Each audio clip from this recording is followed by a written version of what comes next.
Lideramos el camino de la opinión pública y buscamos que la cultura del debate alcance consensos y soluciones a los problemas de nuestro país.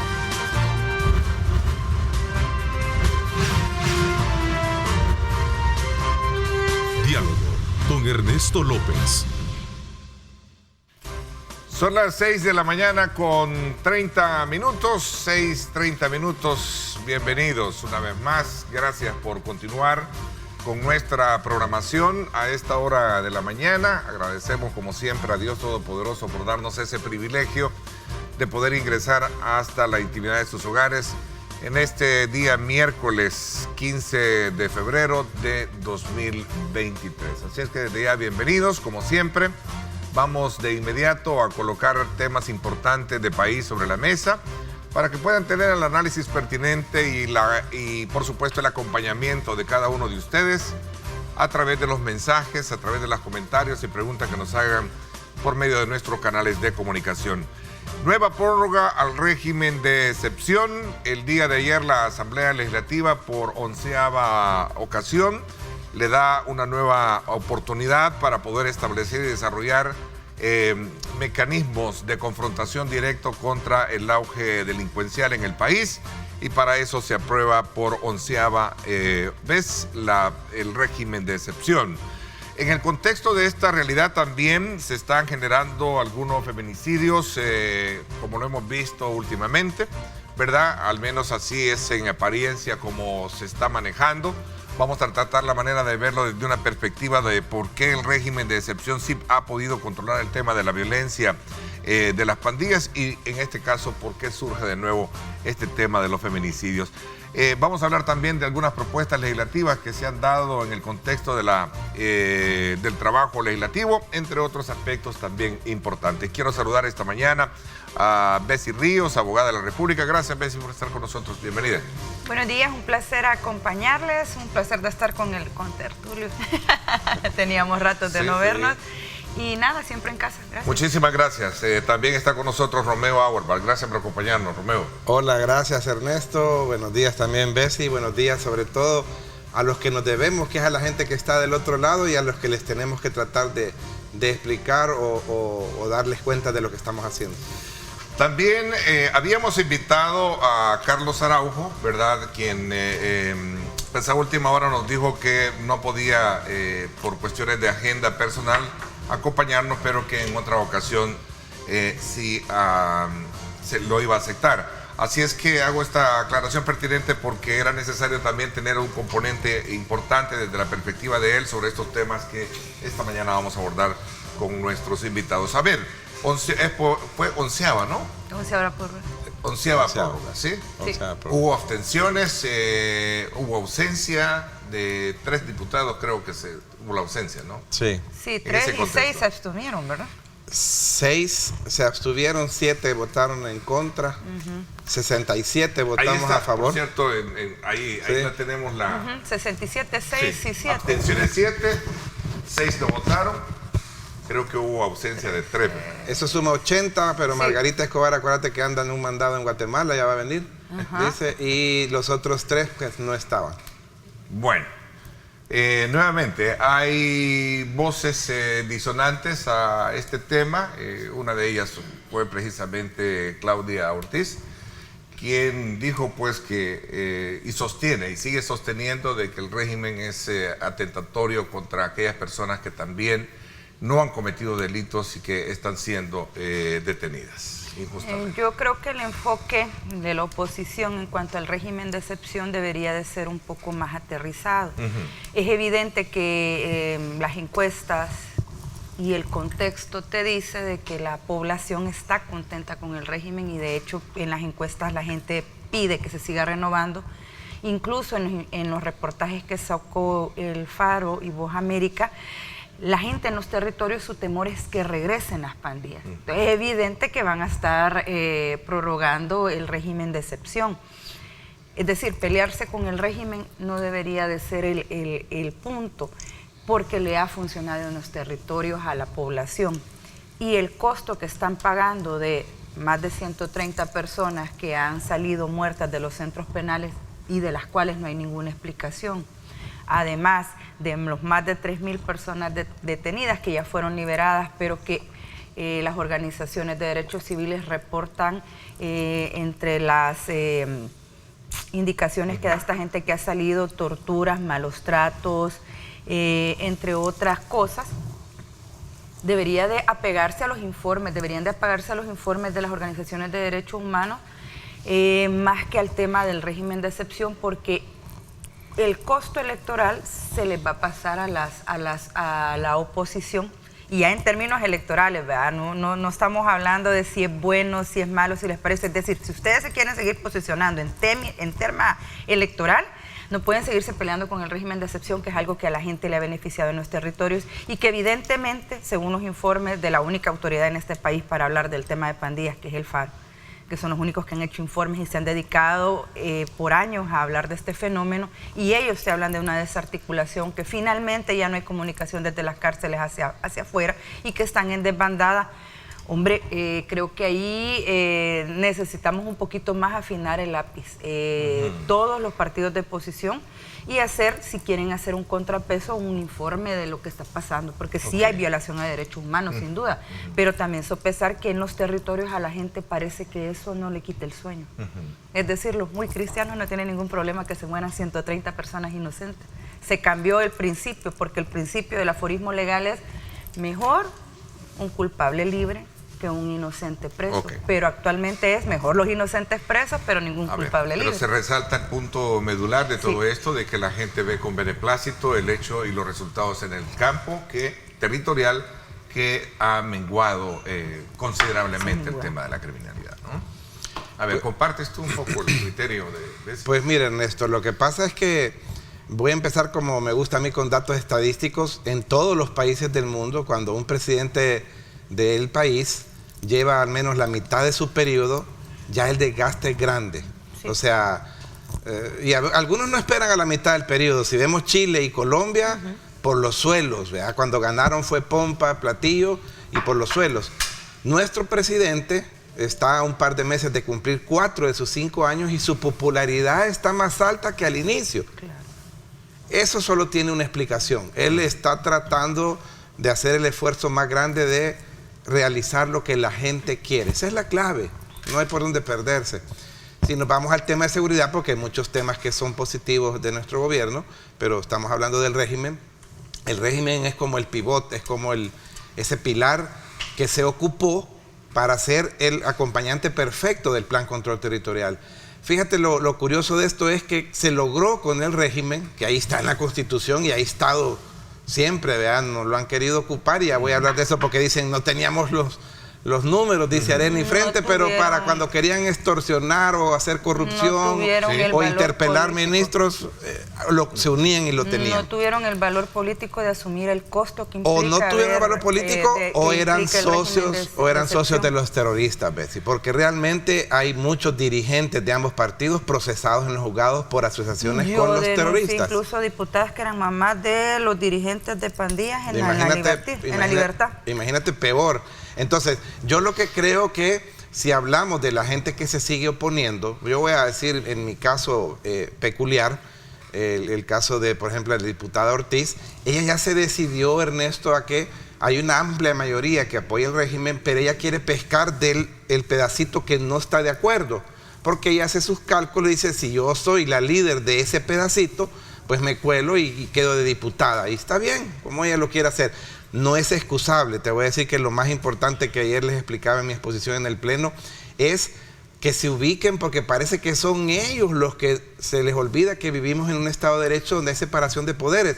Los diputados no somos los jueces, porque dice Claudio Ortiz que liberen a los inocentes. Bueno, pero ¿y luego quién dice que alguien es inocente? ¿Una diputada o un juez? Porque realmente en el Estado de Derecho es un juez. En todos los países del mundo, ves, y mira, todas las policías, como lo acaba de todas decir las Romeo, policías, Ernesto, el director de la PNC ya dijo que los policías eran jueces en las calles. Muy bueno que recuerde que los jueces aquí son los jueces. Ok, pero son los jueces, yo no estoy para hablar por el director. Es bien importante afinar en qué sentido. A ver, el régimen de excepción es uno de los componentes que va a solventar el tema de seguridad. ¿Por qué? Porque los territorios necesitan ser económicamente sostenibles.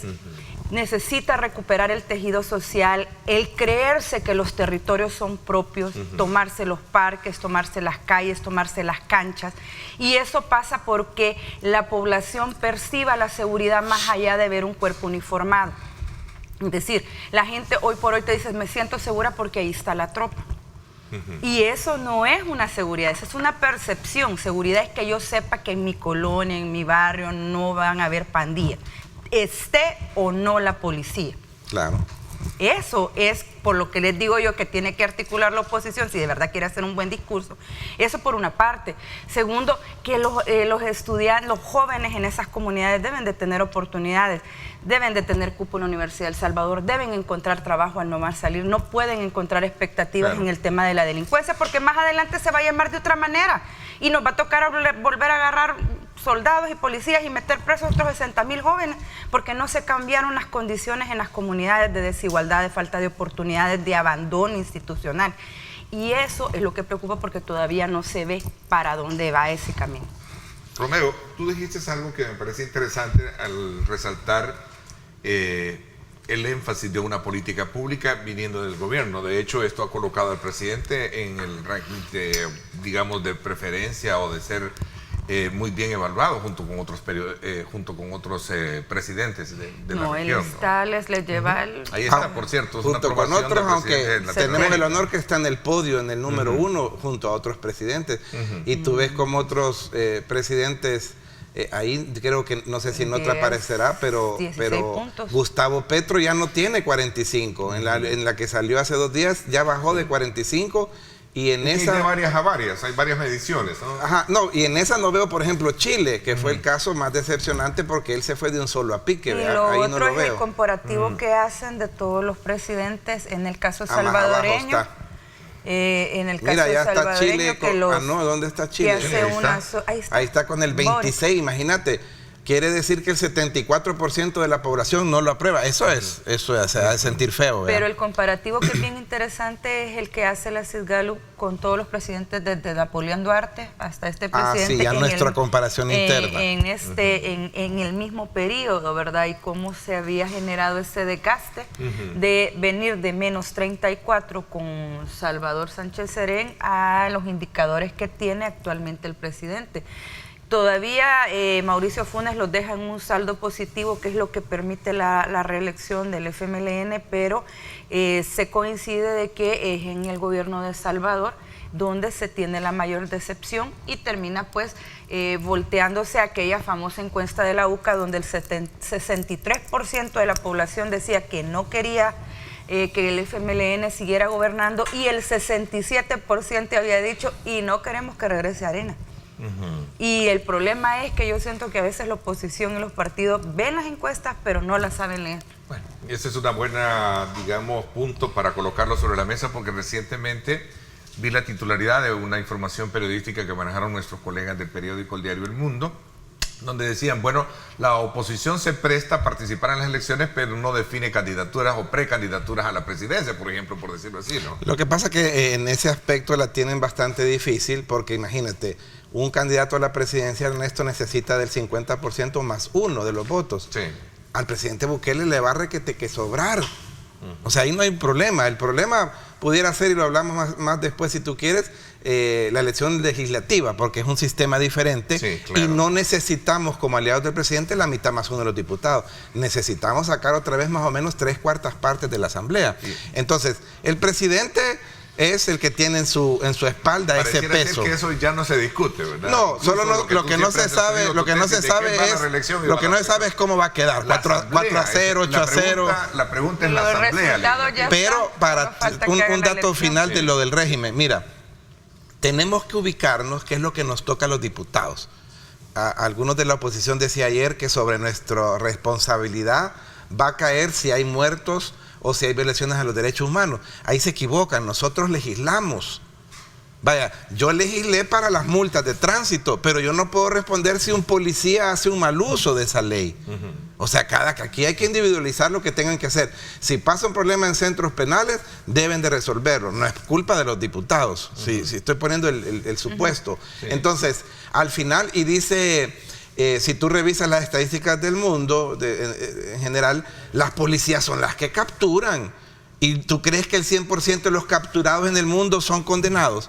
La gente de ahí va a sus procesos y algunos son liberados y otros son procesados y condenados. Entonces, creo, y ese factor, para lo electoral que me estabas preguntando, claro que le va a pasar más facturas todavía a estos partidos, porque la población hoy cree más que en el 2021 en estas medidas. Alguien decía, y venía escuchando un poco una información de que, bueno, si tenemos 64,000, pongamos ahí la cifra de las capturas que se tienen, son 64,011, ese creo que es el último dato. Sí, ayer lo dijo. Hasta ayer, así es. Y se ha logrado reducir. A ti te escuchaba decir en tu exposición anoche, que por cierto tú tenías...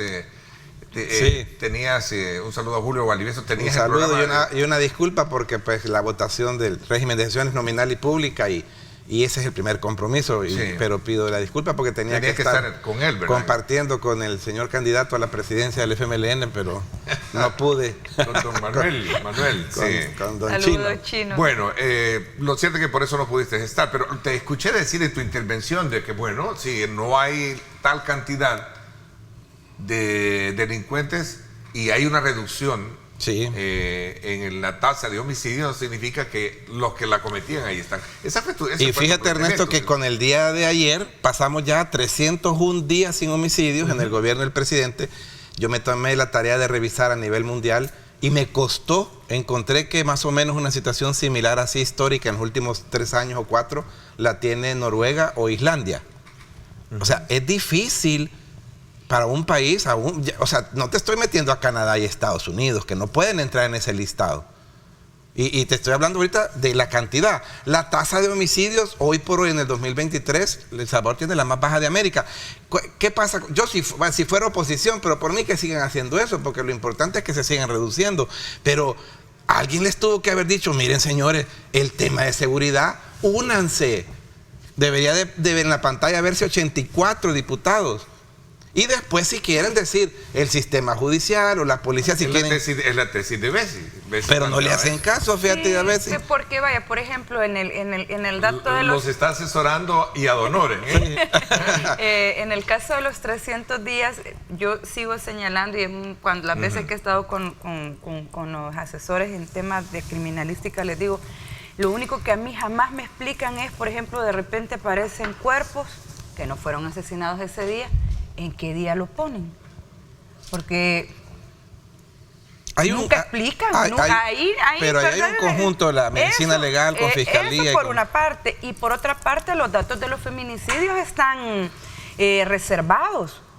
Por ejemplo, tan preocupante es que en el 2021, según CEPAL, El Salvador era el tercer país en América Latina más feminicida. Pero como los datos están reservados de 2022, no sabemos si seguimos en esa posición o si ya le funcionó, que evidentemente con 9 homicidios ya en lo que es feminicidios en lo que va de este año, pues parece que no, ¿verdad? Porque el régimen de excepción fue enviado o fue concebido por un tema de seguridad ciudadana, porque no ven el problema de los feminicidios como un problema social que está fundamentado en el machismo y en el patriarcado. Yo planteé esa pregunta, ¿no? Después de hacer la evaluación pertinente sobre esta 11ª aprobación, que bueno, hemos logrado reducir esa tasa de homicidio producto de la delincuencia como tal. Pero ¿por qué en ese mismo contexto, después de controlar este tema de auge delincuencial, se presenta el tema casi de feminicidios? Porque tú también eres de la tesis que aparentemente algunos así se están hay un par de casos ahí. Por ejemplo, el exalcalde de Arena, personalmente, por las conversaciones que yo he tenido con gente que sabe este tema, por lo menos la escena no parece de un feminicidio, sino de una ejecución. Al del capitán pero Molina, habrá que esperar Jiménez, las investigaciones, porque inicialmente es la PNC la que dice hay un feminicidio en tal lugar, y ellos después dicen de que se está haciendo una investigación, pero desde entonces ya no sabemos más nada. Se tiene que judicializar y se tiene que llegar a alguna...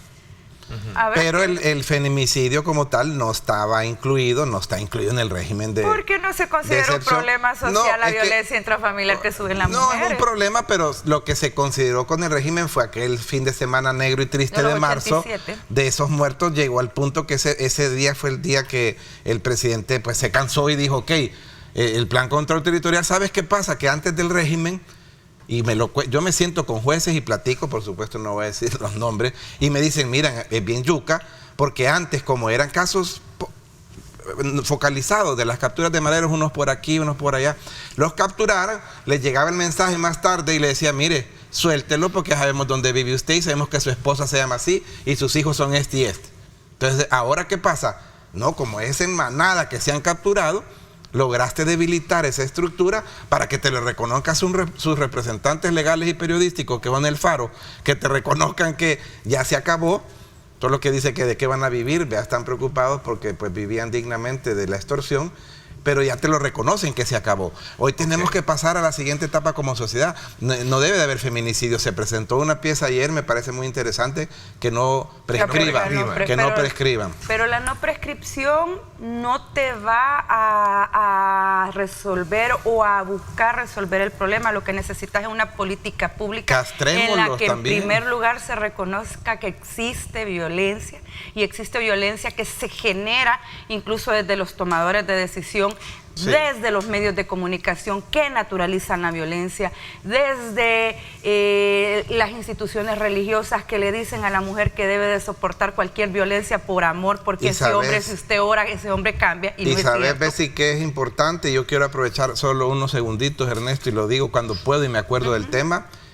Yo le hago un llamado a las mujeres salvadoreñas, aunque suene feo lo que voy a decir, porque algunas siempre tienen la esperanza que el hombre va a cambiar. La primera vez que te pongan una mano encima, huye y salva tu vida. Porque el que te pegó, aunque te llore, porque lo que va a querer es... Porque te amenazó. Va a querer intimidad más noche, entonces ese va a ser el bueno, vea. Pero el que te pegó, te va a volver a pegar. Y si te dejas, te va a matar. Huye, salva tu vida, porque ese es el problema, se quedan hasta que... Identificar las violencias, porque la violencia no necesariamente solo es golpes, es humillaciones, es exposición, agresión sexual, incluso en la pareja, que eso no se reconoce por parte, por ejemplo, del Estado salvadoreño. Cuesta que le reconozcan los jueces de que un esposo puede abusar sexualmente de su esposa, porque es algo que no se concibe, no creen que las mujeres le pueden decir, de verdad no quiero, ¿verdad? Y es un proceso que es bastante complicado, porque por ejemplo, los jueces tienden a no darle las medidas a las mujeres, sino aquí hemos tenido casos de feminicidio, que la mujer viene saliendo del Tribunal de Paz para pedir medidas con su criatura, el tribunal se la negó, y en la parada de buses en Apopan no le metió 2 balazos en la pareja. Increíble. Pero lo primero es huir y hacer en primer un lugar, cambio en la sociedad. Pero la articulación, porque eso es bien complicado, y ahí sí se lo digo con mucho conocimiento, Romeo.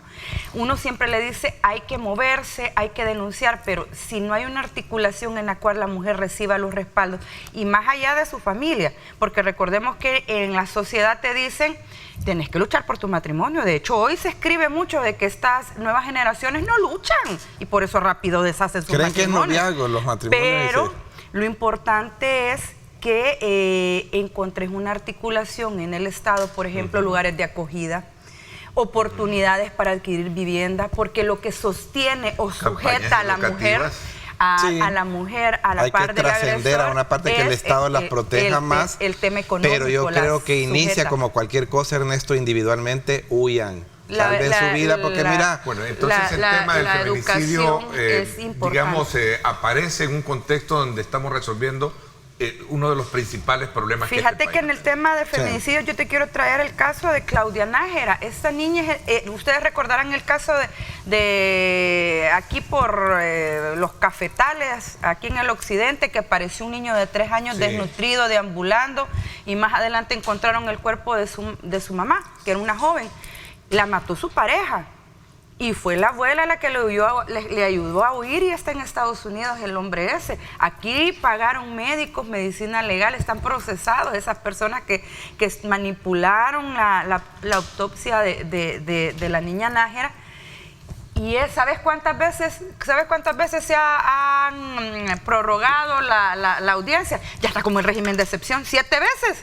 El régimen lleva 11, pero es un juez el que está... Es el juez el que está, pero entonces ahí es donde complica, porque denunció, la familia está luchando, y entonces, ¿y el sistema? Porque el punto es que a veces uno trata de desplazar la responsabilidad a las mujeres de huya, vaya, active, denuncie, pero el policía cuando te recibe te dice, mire, los dos han peleado, hombre, perdónelo, no esté discutiendo con él. Policías del 911 tienen esa manía que se quieren llevar a la mujer presa porque como los dos se insultaron o porque no se dejó golpear, vea. Entonces a los dos procesemos. Llegás al primer tribunal y el juez, yo he visto o he escuchado jueces que le dicen, mire mamita, usted no trabaja. Si usted lo mete preso, ¿quién le va a ayudar? Además, seguro que usted le contestó mal y por eso le estrelló la cara contra la pared. Pero hay que cambiar eso, ¿ves? Esos jueces estamos aquí en ese proceso como país de que tenemos que ir cambiando. Primero resolvamos, como decían, lo urgente y después lo importante.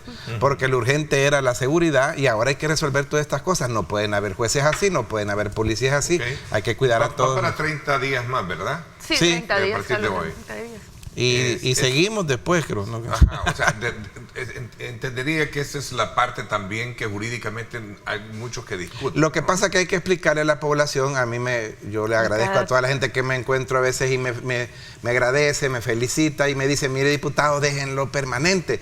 Y lo siguen repitiendo. Y yo les digo, no se puede, porque la Constitución dice que se puede por 30 días y de ahí lo estamos prorrogando. Las veces que el presidente lo solicite, por lo menos mi voto está listo para que la población se debe de acordar que durante toda la guerra civil, 12 años, estuvimos con régimen de excepción. Sí, la única vez que no estuvieron fueron un mes que se les olvidó a los diputados renovarlos, pero de ahí estuvimos con régimen de excepción 12 años. Es decir, no es una novedad, ¿verdad?, que estemos con eso. En todo caso, la mejor prueba de ello es el resultado que tienes en la calle, que se reconoce abiertamente, ¿no? Sin duda. Y que si tienes, yo siempre hago esta comparación, 60,000 personas, estoy redondeando los números, no nos pueden tener hincados a 7, 8 millones de salvadoreños. Y qué casualidad que hoy que están guardados estos angelitos, los índices han bajado. Si hay entre esos angelitos un margen de personas que deben de liberar porque no son, se deben de liberar.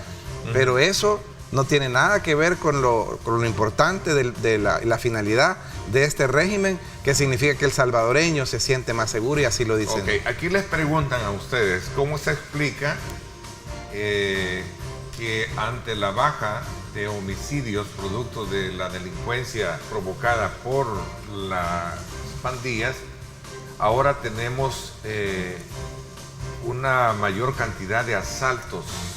Porque se visibiliza. Hay dos factores, el tema económico. Me lo explique cuando regresemos, porque me piden una pausa, ¿no? Quedémonos ahí para conocer también este otro ángulo, ¿no?, de la situación. Pregunta un televidente, se lo he escuchado decir. El raterismo es el que se ha desatado. Sí, de que se ha desatado una especie de raterismo. Vamos a hablar de eso cuando regresemos. Son las 6:58. Gracias por estar con nosotros.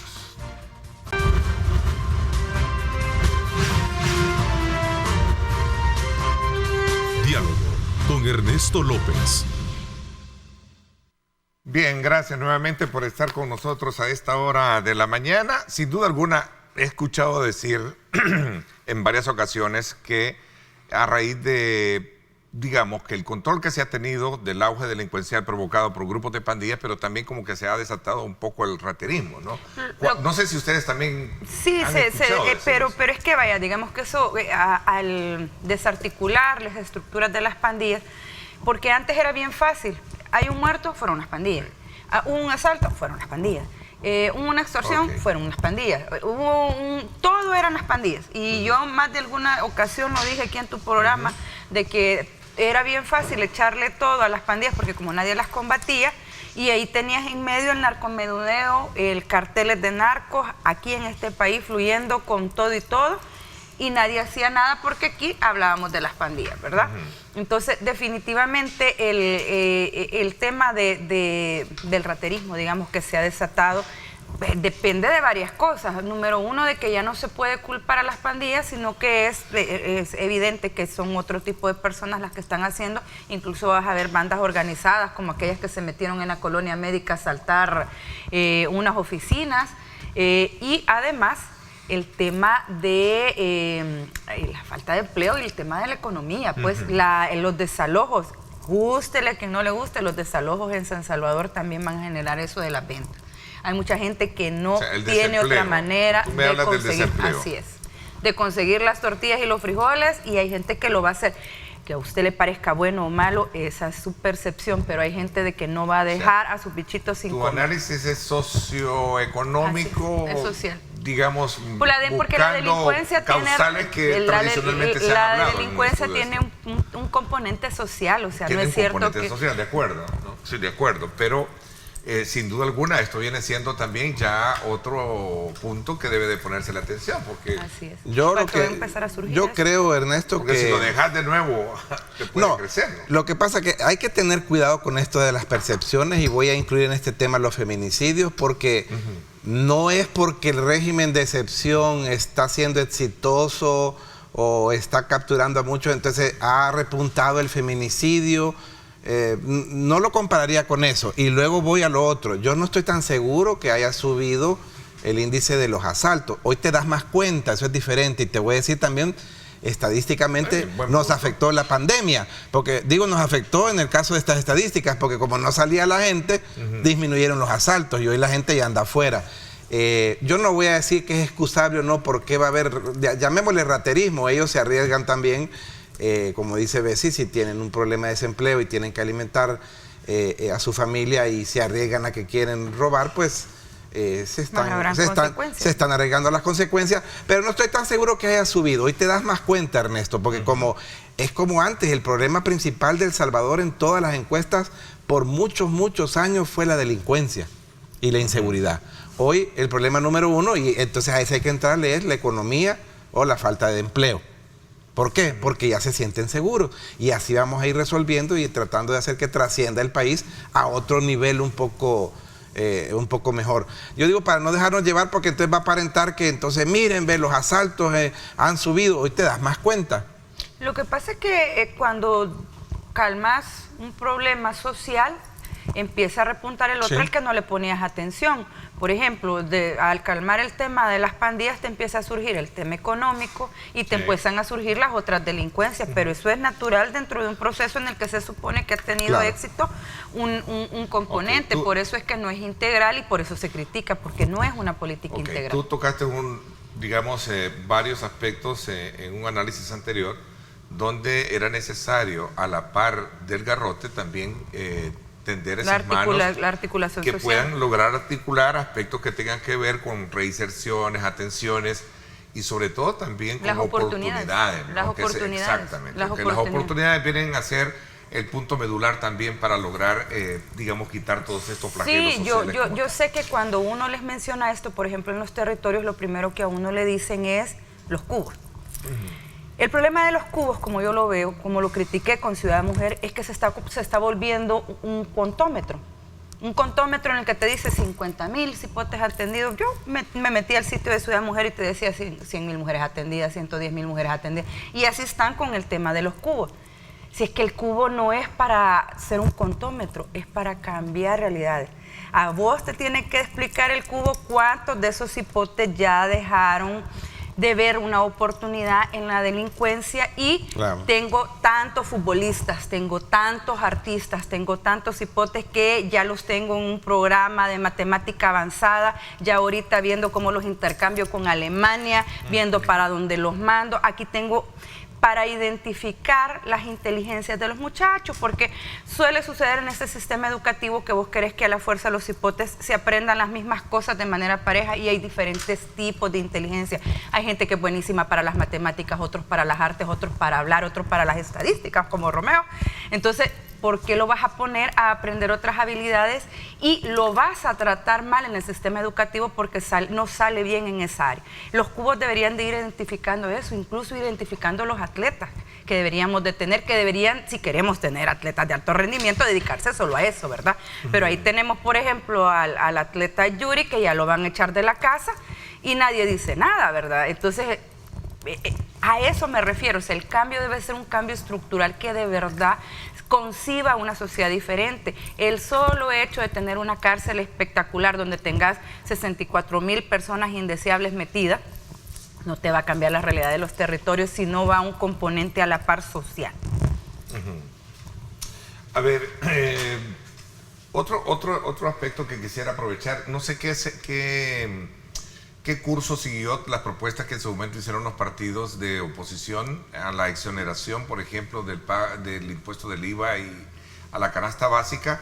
Se hablaba también de otros aspectos que tienen que ver con el tema de las medicinas. Y las medicinas creo que ya lo tienen. No recuerdo cuál fue el otro que... el de los combustibles. Estaban hablando del COTRAN y otros impuestos, ¿no? En la Asamblea Legislativa. Vaya, mira, Ernesto, ¿qué curso tuvo eso? Yo creo que lo meten por la ventanilla y después lo proponen en el pleno y no tienen los votos, y te voy a explicar por qué. ¿Va? Yo soy de los que a veces hasta voto no. A mí no, lo que no me, como dice Shakira, que lo que no aguanto son las dobles caras, ¿verdad? Entonces, porque si ellos gobernaron y tenían ese poder legislativo y uno estuvo 10 años y otro 20, y en el historial nunca pidieron eso, el barril de petróleo estuvo más caro en épocas de gobiernos de Arena y Femelena y nunca pidieron eso, nunca pidieron exonerar ni comida, ni medicina, y que no me vengan con el viejo cuento que no tenían los votos, porque siempre he dicho yo que para extorsionar al presidente Bukele o para cosas que ellos querían, se unían, tenían los votos. Entonces, hoy que lo quieren proponer es populismo, es hipocresía. Yo me dejo guiar, porque quien maneja el Ejecutivo, y ahí están los ministros que te pueden decir cuándo se puede meter una medida o no, son los que te van a decir en qué momento se hace, como cuando hicimos el combustible, que estuvo hasta diciembre fijo. Entonces, estas propuestas, que con esto termino la parte donde yo explico que es hipocresía, aunque se enoja el señor jefe de fracción de Arena, que dicen que ya no es del jefe de fracción, pero que ahí está de pantalla, y que lo que iba a hacer es ofrendar su vida, dijo en la legislatura anterior, pero ahí está todavía vivo coleando. Él se enoja que le dije hipócrita, porque ¿cómo es que es cuando lo tuvieron, Ernesto? Es que tú pregúntales cuando los tenga. Mira, pero está bien, pero cuando tú tenías los votos y todo, nunca propusiste bajar eso. Lo que pasa es de que depende en qué posición está. Vaya, el FMLN casi durante los 20 años de la gestión administrativa de Arena les pedía no solo el retiro del IVA a la canasta básica, sino una ampliación a la canasta básica. Cuando el FMLN llega al poder, uno esperaba que le quitaran el IVA y ampliaran la canasta básica, y no lo hicieron. ¿Por qué? Porque por una simple y sencilla razón. Hasta que estás en el poder, sabes que esos impuestos te sirven para cubrir un montón de necesidades de la administración pública.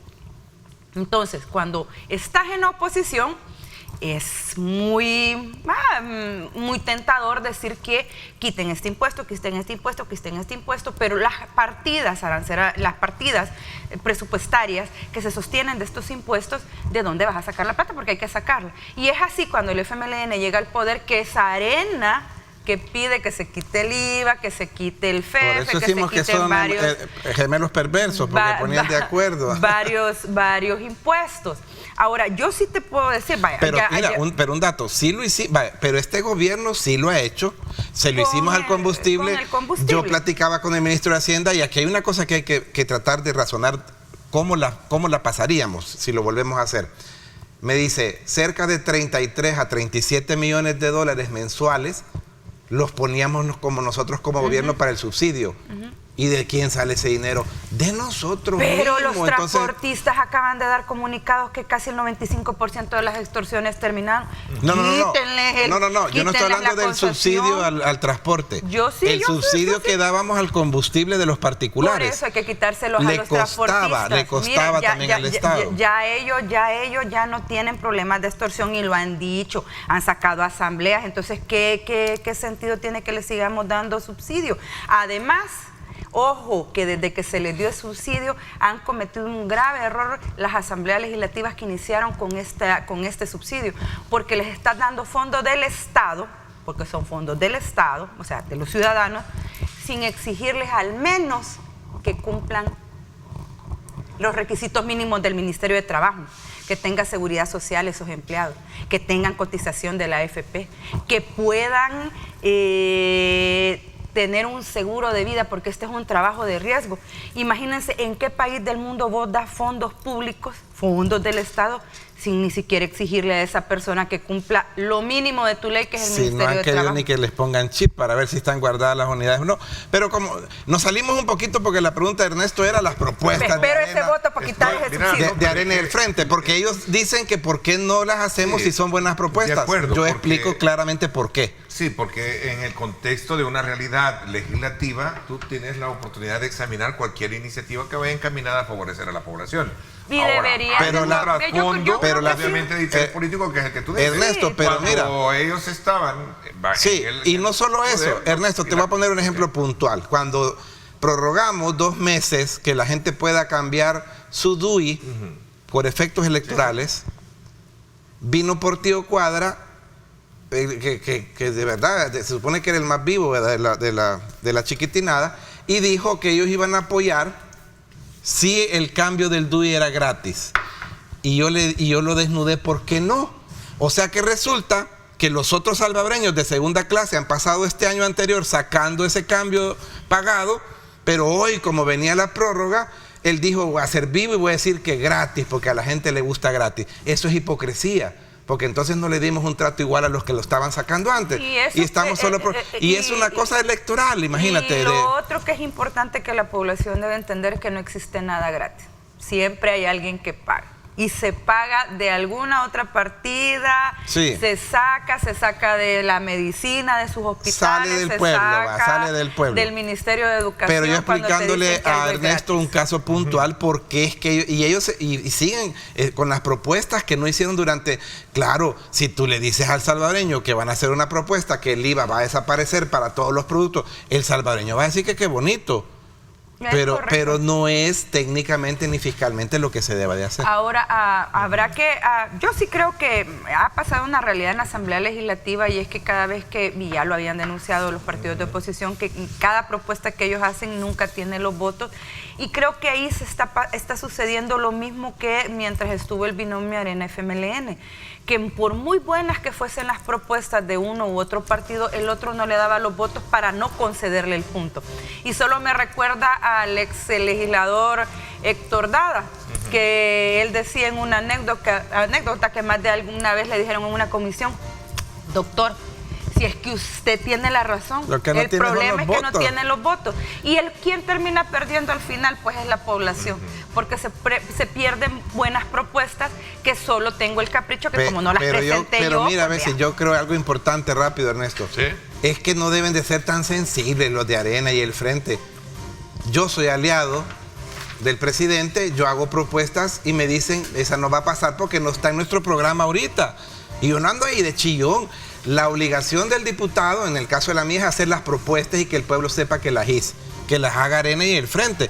Si al pueblo le enoja que pasaron o no pasaron, el pueblo hablará el día de las elecciones.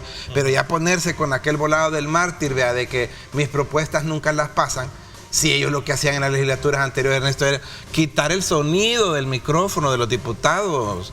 Aquí se les da la palabra toda Mira, el Frente tiene 4 diputados, 2 por un lado y 2 por otro. Hay piezas que hablan los 4, o sea, el 100% de su fracción habla. Yo creo que no se deberían de hacer las víctimas. Fíjate que Paul Steiner nos escribe y le envía saludos y dice: saludos a tus invitados, Ernesto. Ningún homicidio debe de prescribir, dice. Y el problema de los familiares de los presos, niños menores de edad que ya no tienen esposo o ingresos, tienen niños y nunca fueron educados para ser niñas que nunca fueron educadas para ser madres o trabajar.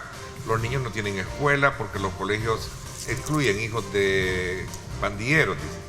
¿Qué se está haciendo para que ellos no crezcan resentidos y se vuelvan los próximos fundadores de la pandilla 2.0? Es interesante ese tema. Eso puede pasar, pero si no se aborda una política integral, por ejemplo, el tema de seguridad debe ser una política integral que lleve todas las aristas para conducir a que la gente se sienta segura, no dependa de un uniformado para decir que está segura. Eso, y en el tema de los feminicidios también. No solo descargar la responsabilidad en la mujer, que es ella la que se tiene que ir, que es ella la que tiene que denunciar, y el Estado que está haciendo para garantizarle la seguridad a esta mujer.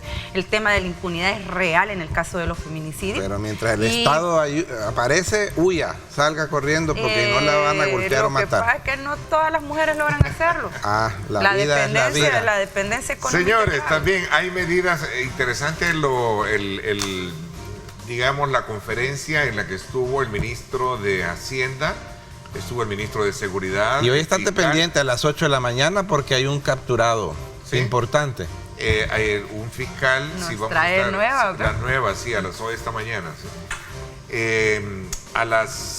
También estuvo presente el Hacienda, la defensa, el fiscal, en fin, todos. El plan de evasión. Un plan de evasión fiscal, el contrabando y la apropiación de cuotas laborales también. Patronales, sí. 7:17 minutos, nos vamos a la pausa, gracias. La verdad que tenemos una muy buena capitalización de audiencia, les agradezco muchísimo.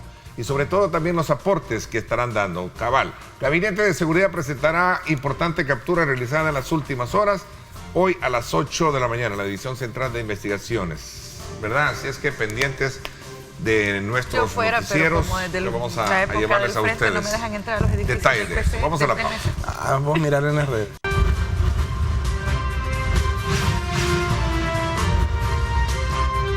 Diálogo con Ernesto López.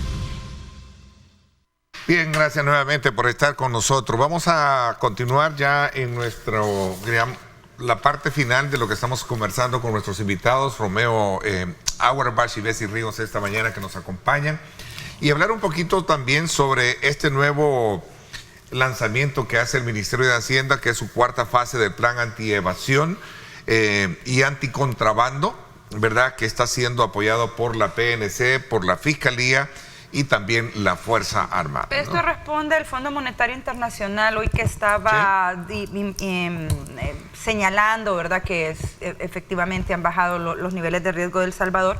Uno de los componentes que reconocía el Fondo Monetario Internacional era el hecho de que se había estado recuperando dinero. Es decir, que había un control para recuperar esta plata que no ingresa al Estado, porque hay empresarios inescrupulosos que se retienen el IVA, que retienen una serie de impuestos y que no lo pagan cuando deberían de pagarlo. Y el más preocupante de todos, pues, y el que más ha afectado a nuestra población, es el tema de la retención de cuotas patronales de Seguridad Social y AFP, que la gente de repente se enferma, necesita ir al Seguro Social y le dicen, mire, no está pagado, o que inicia sus trámites de retiro y te das cuenta que te faltan 5 o 6 años de cotización hasta ese momento. Y que el patrono se quedó con esta plata. De esto hemos tenido mucho y ha sido una cosa bastante dolorosa porque la gente ha trabajado, se le ha descontado y ha sido el patrón el que se ha quedado con ese dinero. Pero históricamente no han tenido mayores repercusiones. De hecho, se fue la empresa, no pagó. Y pero yo creo mire que lo siento, vea, no tiene la cotización. Pero yo creo que en los esfuerzos, Bessie, de luchar contra la evasión, yo siempre hago un reconocimiento al ministro de Hacienda y mi amigo Alejandro Zelaya. De hecho, yo fui de los más contentos cuando él pasó de viceministro a ministro, porque creo yo que debía de jinetear una cartera así, alguien que estuviera en la misma línea de acción del presidente. Y él empezó con los jueves de evasión cuando estaba inclusive la asamblea anterior y, ojo, la sala anterior, que por razones como las que voy a decir y muchas más los quitamos, porque cuando se capturó a una persona porque había evadido $5 millones en impuestos, vino la sala y le dio protección y dijo, y no lo puede juzgar. Todavía la sala sacó una resolución que fue una mano más protectora. Ojalá que así protegieran a la gente humilde. Entonces creo que es importante es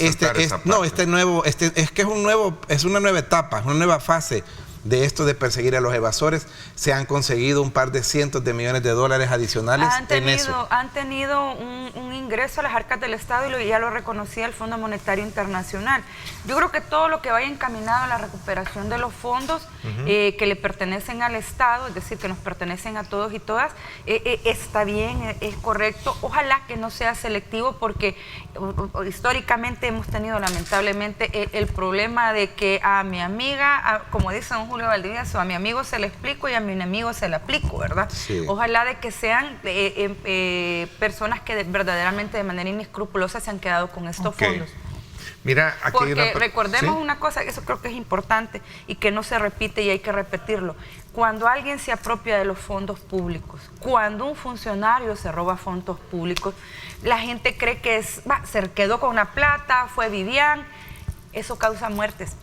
Porque en la medida de que no hay fondos ni recursos en el Estado, deja de haber medicina, deja de haber oportunidades para cupos de educación en el sistema público, en la Universidad de El Salvador. La corrupción y la evasión de los impuestos, la retención de cuotas, causa muerte, sí, aunque claro, no sea una muerte evidente. Ahí está, por cierto, lo decía en declaraciones Alejandro Zelaya, el ministro de Hacienda, ¿verdad? El plan es el principal pilar de los excelentes niveles de recaudación que se han dado, ¿no? Miren, aquí pregunta un televidente con relación al tema, Ernesto, que estaban hablando sobre el régimen de excepción. Para nadie es un secreto saber que esto nos ha beneficiado como su población. Pero también es bueno resaltar y que hablen sobre la oficina reciente que ha abierto la PNC. La que no está publicitada. La ODASI. La que no está publicitada, sí, eso acaba de salir en un medio de comunicación. En la que según boletín interno de la institución policial se van a atender denuncias por presuntas violaciones de derechos humanos. Es interesante, bueno, ahí no tienen le han hecho publicidad, está portal, funcionando, ¿no? desde hace 2 semanas, leía yo en un medio de comunicación escrito, que se hicieron presentes a preguntar y no les quisieron dar mayor explicación porque dijeron que de comunicaciones del Ministerio de Seguridad iban a brindar los pormenores de la creación de esa oficina. Yo creo que todo lo que abone a investigar abusos de poder va a funcionar en la medida que efectivamente se tengan las sanciones que corresponden para a los agentes de seguridad pública que en el ejercicio de su poder abusen. Porque nadie está en contra de que se lleven presos a la gente que ha hecho y ha cometido delitos. Malos, nadie está en contra de eso. De hecho, hay mucha gente que se emociona cuando los agarran después de que han asaltado a alguien y se los sopapean, porque a este país le encanta ese tipo de cosas. Los 3 doritos después. Y se los llevan los 3 doritos después. A la gente le fascina eso y verlos que los sopapeen bien, ¿verdad? Entonces, se lo llevan. Lamentablemente, dentro de esos procesos siempre hay alguien que abusa. Por ejemplo, yo tengo denunciando desde hace días que hubo un operativo en la zona del Boulevard Venezuela que no está registrado, que fueron a buscar a alguien y la fueron a buscar para intimidarla por una deuda personal y privada. De donde alguien que presta y que no ha judicializado su proceso va y paga un par de policías y los policías se van a asustar al cristiano que le debe. Ese tipo de abusos deben de ser denunciados y el problema es que se están prestando. Sin embargo, Ernesto, lo que yo sí quiero hacer siempre énfasis es, si hay un policía que abusa de algo, eso es individual. Eso con eso no voy a matar yo un plan o un programa. Porque aquí resulta que es que es bien repetitivo. A veces la oposición, me refiero a la oposición, no a veces, dice, es que el régimen, hubo un señor que llegó a un lugar y capturó, que no. Sí, pero eso no me va a mí a calificar el régimen como tal.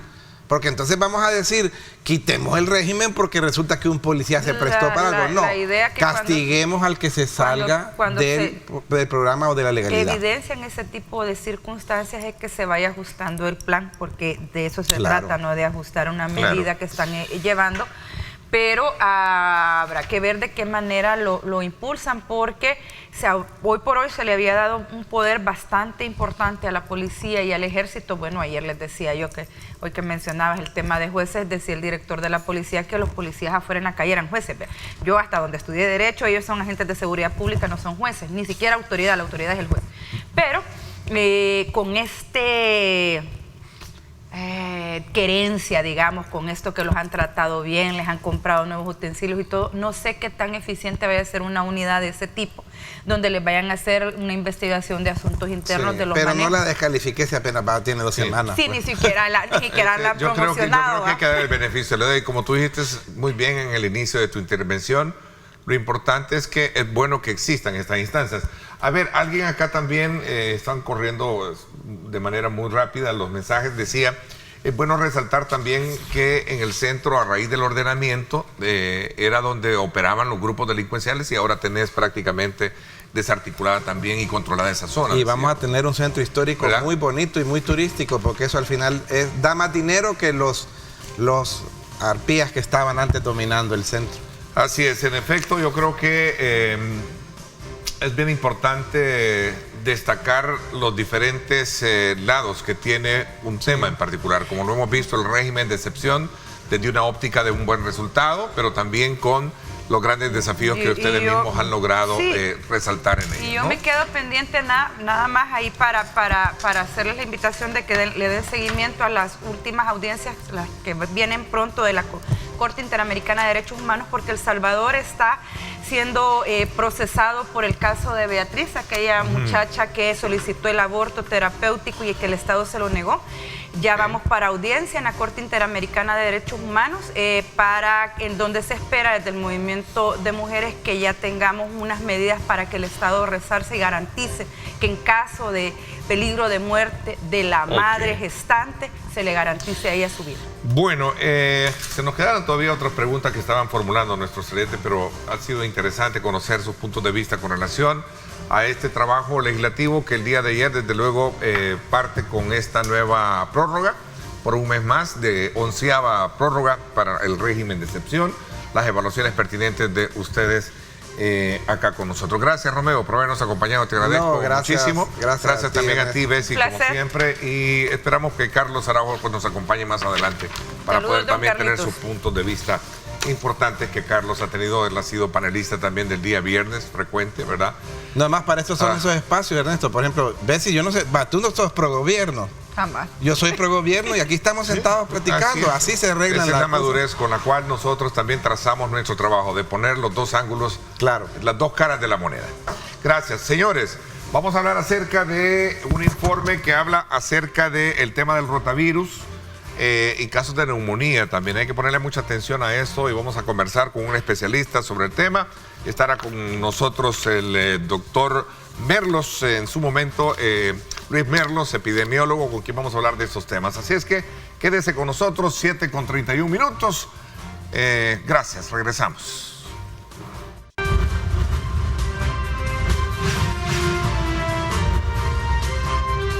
Diálogo con Ernesto López.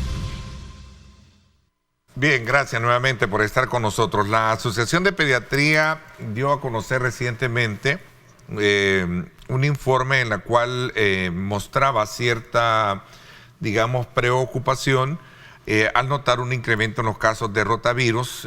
Sin embargo, conversando esta semana con el ministro de Salud, me decía de que todo está bajo los niveles normales, así como también en el tema de neumonía. Pero queremos conocer un poquito más desde el punto de vista de cómo se puede tratar estos dos enfermedades. Y para ello hemos invitado esta mañana al doctor Luis Merlos, él es médico epidemiólogo, a quien le doy la más cordial bienvenida. Gracias, doctor, por estar con nosotros. Bienvenido. ¿Qué tal? Buenos días, don Ernesto. Acá estamos para desarrollar de la mejor manera el tema. A ver, cuéntenos un poco más sobre este tema de cómo se puede identificar en el contexto de una realidad de país en la que venimos de una gran emergencia que ha sido, en este caso, y sigue siendo el COVID, como siempre dijimos, que llegó para quedarse, con estas otras enfermedades que son, diríamos, casi de la normalidad con la que tenemos que convivir siempre. Sí. El caso rotavirus, por ejemplo. Sí, realmente de una manera contemporánea, siempre el personal de salud lo que hemos hecho es insistir, ¿verdad?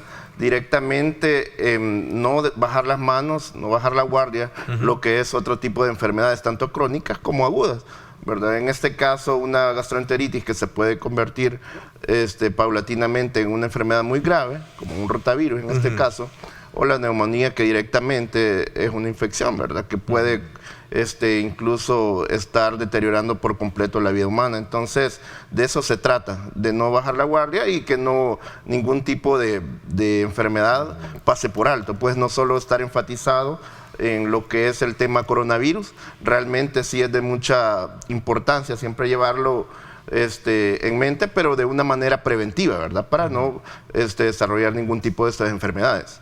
Ok, en el caso, vamos a delimitar un poco el énfasis de las dos enfermedades que hemos logrado colocar sobre la mesa. En el caso del rotavirus, ¿cuáles son los síntomas y cómo logramos detectar que esto es una generalidad que tenemos en nuestro medio? Sí, realmente el rotavirus directamente es una gastroenteritis de múltiples evacuaciones diarreicas. Esto es lo que se puede dar a conocer. Son lo que son de 4 a 6 evacuaciones, ya hay que mantener una señal de alarma. De igual manera, náuseas, vómitos, con muchas frecuencias. Puede llegar a una disentería, lo que es diarrea, evacuaciones diarreicas con lo que es sangre, ¿verdad? También debemos dar a conocerlo y tener como un signo de alarma lo que es la temperatura corporal, que tiene que ir en elevación de 38.5 más. ¿Verdad? La persona puede parecer de una manera cansada, muy irritable, sobre todo los signos de deshidratación, ¿verdad?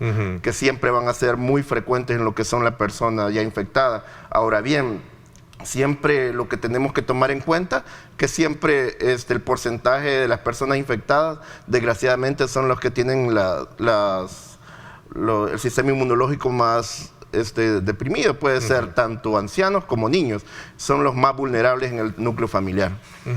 ¿Esto se presenta más en esta época de inicio del año? ¿Y por qué razón, entiendo?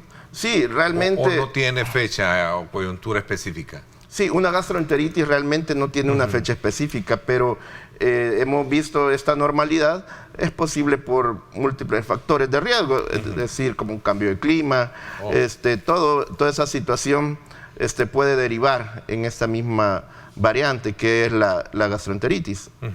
Y de esto estamos acostumbrados, ¿no? Es decir, estas variables de clima. Así es, somos un país tropical que realmente... Tan tropicalizado, pero también tan ambientado y tan cambiante hoy con esto del cambio climático. Sí. De hecho, creo que es un tema que no podemos invisibilizar a la hora de hacer un análisis como esto. Cuando hablo con especialistas sobre esto, lo primero que dicen es, bueno, vamos a tener que acostumbrarnos a nuevos comportamientos que tienen estas enfermedades que han convivido con nosotros debido al cambio climático, ¿no? Sí, desgraciadamente, no solo es el tipo de costumbre, y también tengo que hacer hincapié en la vacunación, ¿verdad? Cuanto a los niños, en las primeras 6 semanas, aplicarles su vacunación de lo que es el rotavirus, que eso es una manera preventiva de que se llegue a infectar y posteriormente a desencadenar una enfermedad muchísimo más grave. Pero realmente en lo que son los ancianos, pues siempre estar haciendo sus exámenes generales para estar de una manera preventiva haciendo salud. Ok. En el caso de la neumonía, también se habla de que se han tenido casos frecuentes. Sí, desgraciadamente las enfermedades respiratorias han venido en alza en los últimos meses.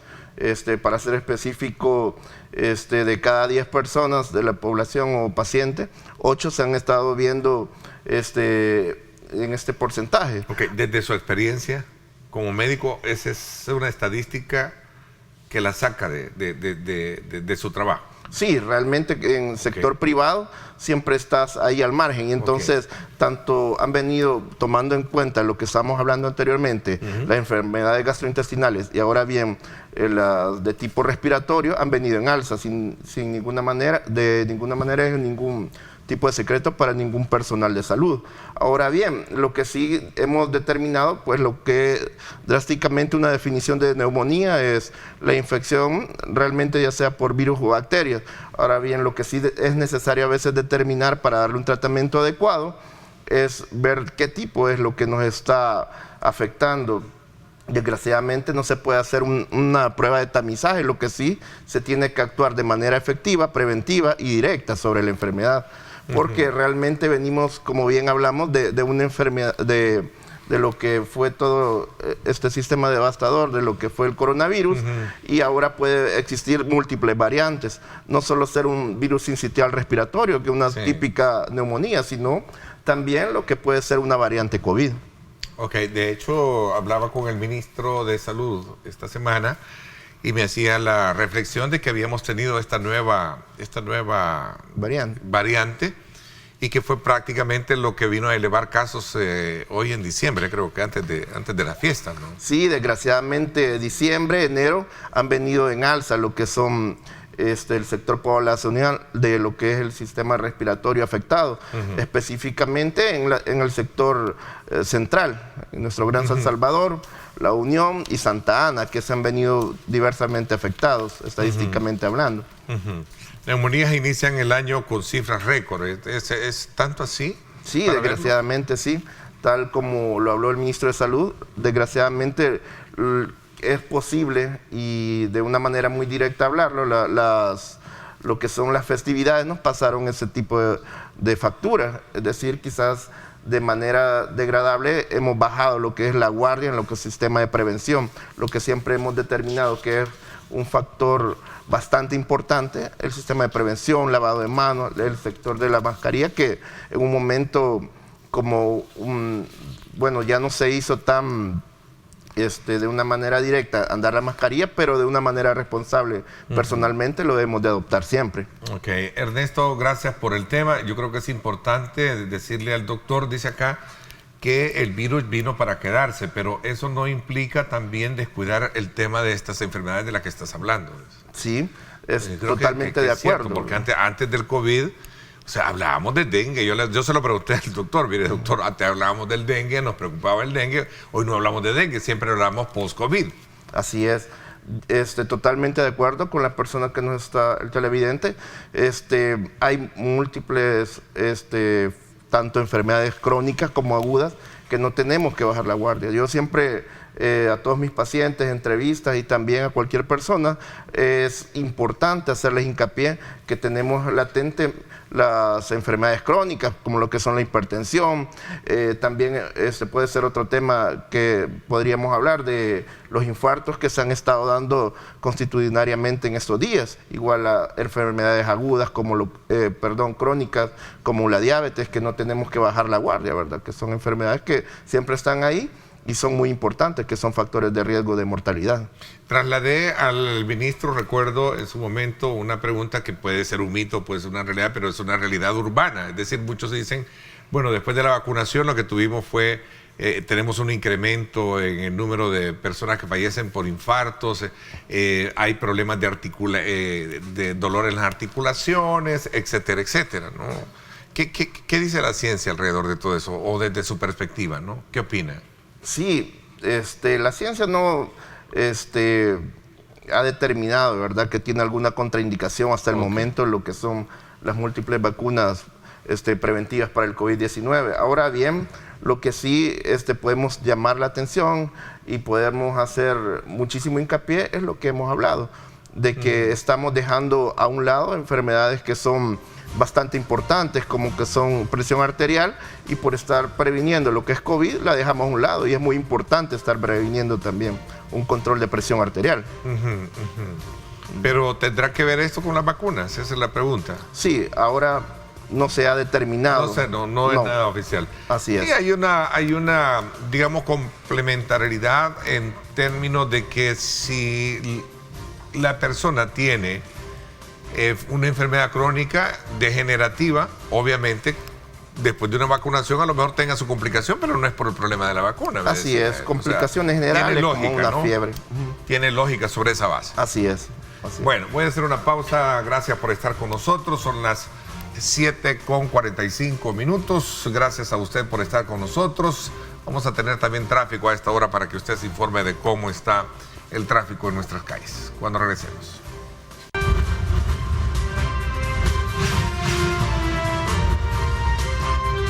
Diálogo con Ernesto López. Bueno, vamos a aprovechar también darles a conocer a ustedes a esta hora de la mañana cómo está el tráfico en nuestras calles y avenidas, para que tenga usted una mejor lectura de cómo está la carga vehicular, específicamente en esta zona del Boulevard Los Héroes. Ahí aprecia usted cómo está la carga vehicular, de tal manera que puede circular tranquilamente, por lo que podemos apreciar en estas imágenes. Así conecta lo que sería el Boulevard Los Héroes con la 49 Avenida. Así es que tome en consideración. Vamos a ver otra, si tenemos la oportunidad de ver otra. Ahí está, la rotonda de El Salvador del Mundo, para que usted pueda ver las conexiones que hay a las 4 principales arterias y de esa manera tomar, digamos, en cuenta a la hora de disponerse a tomar la avenida Enrique Araujo, como está también en la parte superior de la pantalla de sus televisores. Tenemos ahí la Alameda Roosevelt, la conexión con la Constitución y por supuesto el Paseo General Escalón. A esta hora de la mañana, 7:49. La mejor lectura usted la tiene con estas imágenes si piensa desplazarse por estas zonas. Continuamos conversando con el doctor Luis Merlos, médico epidemiólogo, y hablábamos precisamente sobre las características del tema que tiene, la enfermedad que tiene, en este caso el rotavirus, la neumonía que se presenta y también algunos aspectos que tienen que ver con esta alerta que todavía se mantiene. Yo veía una información, por cierto, que recientemente, hace unas 2 semanas, decía la OMS mantiene el nivel máximo de alerta para la pandemia del COVID-19.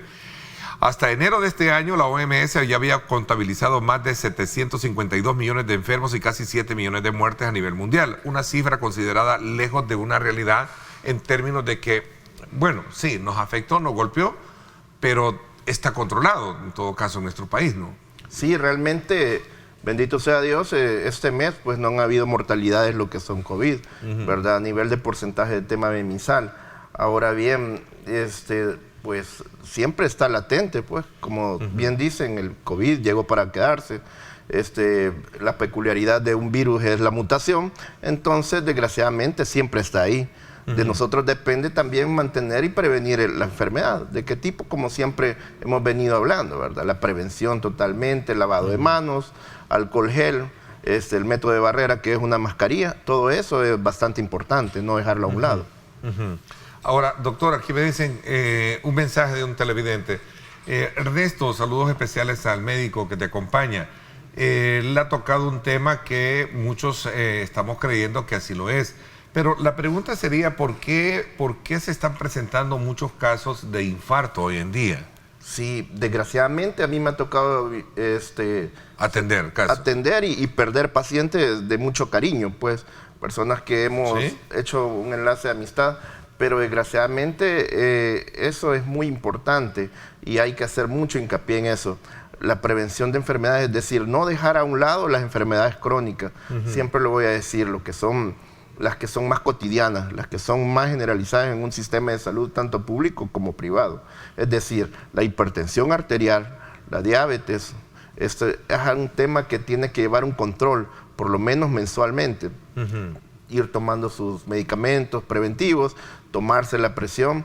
Entonces es algo que desgraciadamente se viene a aunar en el sentido que hemos estado siendo vacunados. No podemos caer en mitos ni en algo que no está determinado, pero sí realmente lo que podemos hacer es prevenirlo mediante controles con el personal médico. Aquí también tenemos otra pregunta. Me dice, ¿y usted como médico recomienda ponernos una 4ª vacuna o nos quedamos con la 3ª o la 2ª para muchos en la familia? Dice. Sí, por la peculiaridad que hemos estado hablando de los virus que mutan, que cambian, ¿verdad? Es necesario, siempre y cuando sea para salvaguardar lo que es la vida, hay que poner la vacunación preventiva. ¿Cómo se puede entender, dice doctor, que tenemos por un lado neumonías y la neumonía fue uno de los principales impactos que el COVID dio en los pulmones, dice? Sí, realmente... Es cierto, la verdad que, cuando uno presenta un cuadro de COVID, en este caso voy a hablar muy a título personal, el principal factor de afectación fue los pulmones. Así es. Con un proceso de neumonía exagerado, ¿no? Sí. Con un nivel de contaminación. Sí, Sí. así se llama, ¿no? Así es. Bueno, lo que pasa es que en este sistema de infección, en el sistema respiratorio, exactamente, directamente hablando, era la complicación mayor cuando estaba ya la persona infectada con el virus. Ahora bien, diversamente se puede afectar la persona con un virus nosocomial también. Hay un virus sincitial respiratorio que puede ir acompañado directamente también de la dicha enfermedad. Pero siempre van de la mano, totalmente.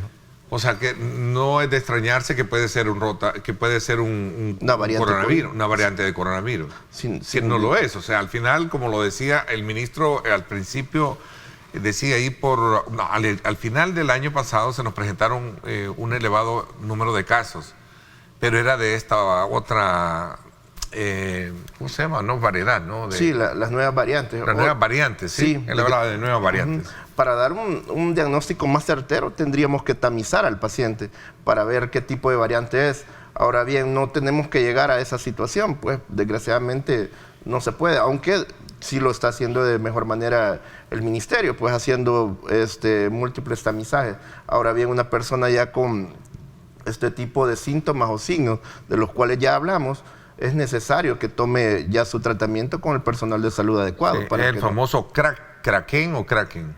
Kraken es, vea. Que fue detectada en la última. En la última variante, sí. Ajá, ya en el último porcentaje y censo. Que son características degenerativas de lo que fue el impacto del COVID, ¿no? Al principio. Así es. Menos letal o más contagioso, que me decía, creo que el ministro. Muchísimo más contagioso, pero gracias a Dios por las vacunas preventivas, menos letal, con menos mortalidad. ¿Por qué no se habla, pregunta otro televidente, y gracias a todos están interesados, ¿por qué no se habla del dengue, Ernesto? Hay mucho zancudo hoy en día y realmente esta es una realidad que no se puede ocultar, dice. Sí, sin ninguna manera, sin lugar a duda. En lo personal he visto muchos pacientes con dengue también, ya haciéndoles sus exámenes directos, pero como realmente un porcentaje específico pues no se puede dar, pero siempre de nosotros depende hacer salud de manera preventiva, pues como lo cual hemos hablado, dar paso a los diversos ministerios para la fumigación, quitar todos los depósitos de aguas residuales, ¿verdad? Ok, doctor, pregunta acá otro televidente, ¿está controlada la viruela del mono? ¿Qué casos ha atendido usted? Fíjese que gracias a Dios en el país no tuvo mucho auge y realmente está controlada no solo a nivel nacional, sino a nivel mundial. Sí vino en declive, bendito Dios. ¿Y vio casos ustedes? No tuve la oportunidad de ver. Yo le pregunté al ministro también y me decía, sí, pero no han sido demasiado las exposiciones, ¿cómo se le llama? Una tasa de virulencia no tuvo mayor auge. La tasa de virulencia no ha sido de mayor. Sí, bendito Dios, de que es posible que las mismas vacunas preventivas de COVID-19 nos sacaron adelante también en eso. Pudo haber tenido también un impacto de esa naturaleza. Sí, así es. Bueno, entonces a cuidarnos, como usted dice, por el tema de la neumonía, el rotavirus. El rotavirus tiene las características también de salubridad en términos de higiene personal. De higiene personal, ¿no? Así es. De ninguna manera tenemos que bajar las manos no solo de COVID, ahora también tenemos que nosotros formar y prevenir en salud, ¿verdad? Siempre con la higiene personal, lavado de manos, el alcohol gel, de igual manera la mascarilla, que tiene que ser un utensilio personal que es bastante importante. De nosotros depende la secuencia de salud que tengamos a nivel familiar. Siempre se están, dice José Alberto Quintero, siempre se están tratando las enfermedades respiratorias como posible COVID. Sí, siempre se les tiene que hacer la prueba de tamizaje. Ahora bien, de ahí determina qué tratamiento dar. Gracias, Saraí Cambara, que dice muy buena entrevista, sobre todo por el tema de la información que se da en materia de salud.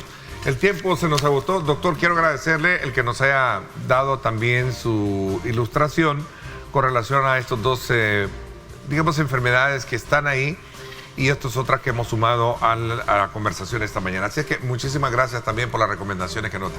Gracias, don Ernesto, por la oportunidad. Le agradezco muchísimo por mi parte. Eso es todo por hoy. Son las 7:57. Arriba, mi gente, ya viene con todo ese cargamento de energía para que usted pase una feliz mañana. Gracias, pásenla bien y como siempre recuerden lo más importante, amar a Dios sobre todas las cosas.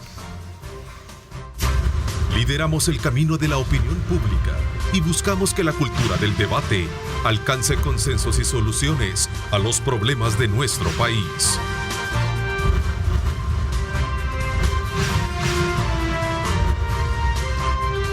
Diálogo con Ernesto López.